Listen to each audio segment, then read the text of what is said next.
Okay guys, UFC 313 takes place this weekend. As always, I'm going to be giving you guys my predictions, my breakdowns, and betting odds. If you guys are betting and you're in South Africa, you'd like a price match up to 2,000 Rand, make sure to check the link in my description for your poker bet bonus.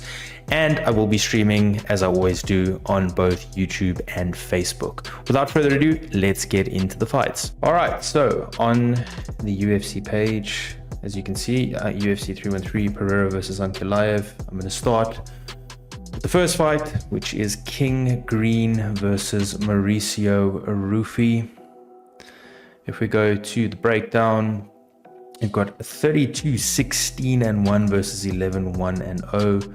United States versus Brazil, 5'10 versus 5'11, 71-inch reach for King Green, Bobby Green.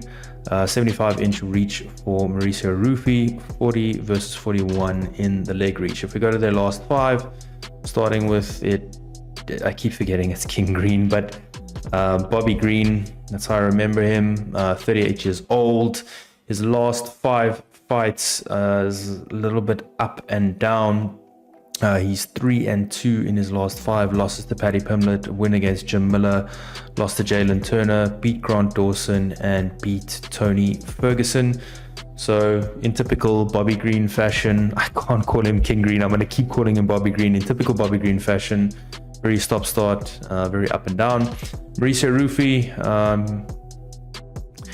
in his last five, if we start at the bottom, he's 5-0 in his last five, beat Cornelius Lascar, that was at Centurion FC, and again at Centurion FC, Rene Torres, Raymond Mokhlediev, I think I butchered that, in the Contender Series. Then came to the UFC, beat Jamie Mullarkey with a nice flying knee and punches, and then had his win against James Lantop at UFC 309. Betting odds right now is just a money line. Damn, King Green 4.9, Mauricio Rufi 1.18. I mean, that might be worth a punt right there. Mauricio Rufi obviously a favorite in this fight for many reasons, but whoa, okay, a 4.9 money line on King Green. I mean, that's worth a punt right there. I would definitely take that if you're betting. Yeah, so for me in this fight, Mauricio Rufi should win. He's got a ton of hype behind him, not only from the UFC, from the commentators, the fans. I mean, they were like comparing him to Jose Aldo in the last fight against James Lantop, and I don't know, I just don't believe the hype. I don't think he's gonna go as far as everybody wants him to go. I think he was super slow. Yes, he was throwing all sorts of weird spinning kicks and had a variety in his attack and everything, but it was very telegraphed, like super telegraphed. I think the level of competition in Lantop wasn't good enough to pick up on these tells. He was pretty slow as well. So I don't think that he's going to go as far as everybody wants him to. Unfortunately, I just don't see King Green, Bobby Green, whatever the hell his name is now, being good enough to beat Rufi. I think he's obviously got a puncher's chance. And again, if you like to take punts, that 4.9 money line is so solid for King Green. But I think Rufi wins this one. People would probably tell you by KO or TKO. I think he's going to win this one by decision. I don't think he's going to get hit that much by Bobby Green. But I don't know that he's got enough to put Bobby Green away. Not that Bobby Green's got the strongest chin. I just don't see it going that way. So I'm going to go Rufi via decision. But if you're betting 4.9 on Bobby Green, worth a punt. Okay, up next we have Amanda Lemos versus Yasmin Lucindo, 14-4-1 versus 17-5-1, both from Brazil. 5'4", 5'3", obviously 115 pounds, 65-inch reach for Lemos, 66 virtually identical, and the leg reach is identical. If we go to the last five, Amanda Lemos, the 37-year-old, she is 3-2 in her last five. She has the win against Waterson Gomez, Marina Rodriguez, which was quite a good win. Obviously the loss to the champion, I say obviously just because of how good she is. The win against Mackenzie Dern was an impressive one. That's where she really started to show what she's capable of. But then again, another loss via submission to Jandy Roba at UFC, at the last UFC Fight Night in July. We've got Lucindo. She is undefeated she's got 1-4 in her last 5. A little bit confusing with the season in between. She had her loss at the UFC Fight Night in August 2022 against Yasmin Uragai, I always butcher that. She beat Walker, she beat Viana, she beat Kowalkiewicz and Rodriguez. So she's on a 4-fight win streak, albeit by split decision. If we go to the betting odds, we've got Lemos on a money line of 2.2, Lucindo on a 1.67 money line. I don't know if there's enough value for you over there, but you could use this as part of a parlay. Yeah, so for me, it's pretty simple. I think I'm going to go with Lucinda on this one. I think she's got all of the momentum behind her. She hasn't beaten as big the names as what Lemos has, so there is a chance that Lemos could win this as well. But I think Lemos is susceptible to being beaten. And even though she has beaten big names, she then faltered afterwards. I think momentum is a massive thing in MMA. I'm always preaching about momentum. And I think Lucinda takes this one probably via a decision again, or maybe via a TKO late in the third. But if you guys are doing as part of a parlay, you could really pick either of the two. All right, up next we have Jalen Turner versus Ignacio Bahamondes. 14-8-0 versus 16-5-0. United States versus Chile, both are 6'3". The reach is 77-inch for Jalen Turner, slight reach advantage over Bahamondes. Could be major, but usually not that big of a reach advantage. Maybe not. Leg reach is a big advantage though, 4 inches to Jalen Turner versus over Bahamondes. If you go to the last 5, what a odd picture. Did they choose their own pictures? Like, what is this? 29 now already, man. Jeez, he still looks like a spring chicken. Yeah, he is 1-3 in his last 4, and he's 2-3 in his last 5. Wins against Brad Riddle and King Green. Losses to only really top competition really in Gamrot, Hooker, and Moicano. He is still in the top 15, I believe. I think he's 11th ranked, just because of the momentum of all of these wins over here. He had 5 wins in a row. Josh Kulibao just got cut, just by the way. If we go to Bahamondes, he is 4-1 in his last. There we go, 4-1 in his last 5. He's actually done really well in the UFC. If you include his Dana White Contender Series, she got 6 wins in the UFC. He's actually got 6 wins and 2 losses in the UFC, 5-2 if you don't include the Contender Series. On a decent run. I mean, counter right to ground strikes. I like that description. When he beat Torres, Giagos he beat as well. Lost to Klein, a little bit odd. Lost to Klein. I didn't expect that one. Ogden, a win, and Rongzhu. Onto the betting odds, pretty damn even. So again, maybe if you want to include this as part of a parlay, if you want to take that chance, but man, this is so even. It really could go either way, in all honesty. So 1.95 money line for Jalen Turner, and Bahamondes 1.85. If you ask me on paper, Bahamondes should win this fight. He's got good striking. He's a good all-round, really, but he usually relies on his reach to win his fights. Now, I did say that the 1.5-inch reach advantage in the arm reach wouldn't be that much of a factor, but it might be. You never know. Even if it is only 1.5-inch reach advantage, it's still an advantage for Turner. I think kicking as well. Kicking is massive for Jalen Turner. Yes, Bahamondes has momentum behind him, but it's not like he's got strung a huge amount of victories behind him. And Jalen Turner is a tough dude to fight. I mean, that fight against Dan Hooker as well, like, he could have actually won that fight. He just didn't press the action as much as he should have. And Dan Hooker did not convincingly win that fight. So if he had to win that fight, all of a sudden he's 3-2 in his last 5 with only real losses to Moicano and Gamrot. So I think Jalen Turner would probably win this one. The odds might change a lot more against Turner as the time goes on. So I think it really is a pick and fight. Again, Bahamondes could win this fight, but I got Jalen Turner to win it. I hate to say by decision, but if not by decision, probably by late second round or early third round TKO. All right, next we get on to Justin Gaethje versus Rafael Fiziev. The second time they're fighting. Their first fight was fairly close. I think Fiziev had some early success, but Justin Gaethje in the end pulled it through. If we look at their stats, Justin Gaethje is 26-5-0, Fiziev 12-3-0.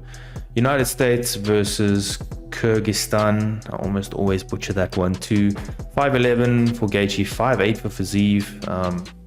71.5. That makes no sense. 71.5 inch reach advantage for Fiziev.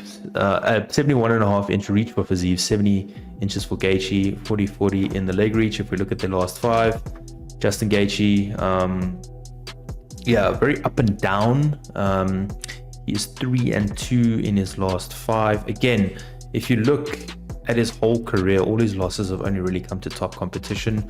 Max Holloway obviously made the step up to 155, but still top legend of the game. So even at 55, so he's got the win against Chandler, the loss to Charles Oliveira, beat Fiziev in a majority decision, which again, I think it should have been a unanimous decision because one of the judges had as a draw, which was odd. Then beat Dustin Poirier. I really did not expect that when that happened, but did get it done. And then of course that crazy last 10 seconds against Max Holloway, which Max Holloway was still handedly winning that fight, like actually beat him not just on a slugfest, so it turned out being a knockout in the end, but he actually really just pieced him apart from distance in that fight. If we look at Fiziev, obviously coming off of an injury, hasn't fought for 18 months almost. I don't know exactly what it is. He got his injury against Gamrot. The loss to Gaethje, beat Rafael dos Anjos, beat Brad Riddle, and beat Bobby King Green. So 3-2 in his last five. Forgetting the fact that he's on a 2-fight losing streak, the more important thing for me is he hasn't fought in almost 2 years. But we'll get to that in a second. If we go to the betting odds, Fiziev is actually a favorite on PokerBet. So yeah, that's crazy. How is he a favorite? Okay, definitely bet on the money line on Justin Gaethje, even possibly on a finish when those odds come out. Wow, okay. Make your money, do it as part of a parlay. Justin Gaethje on the money line, 2.18.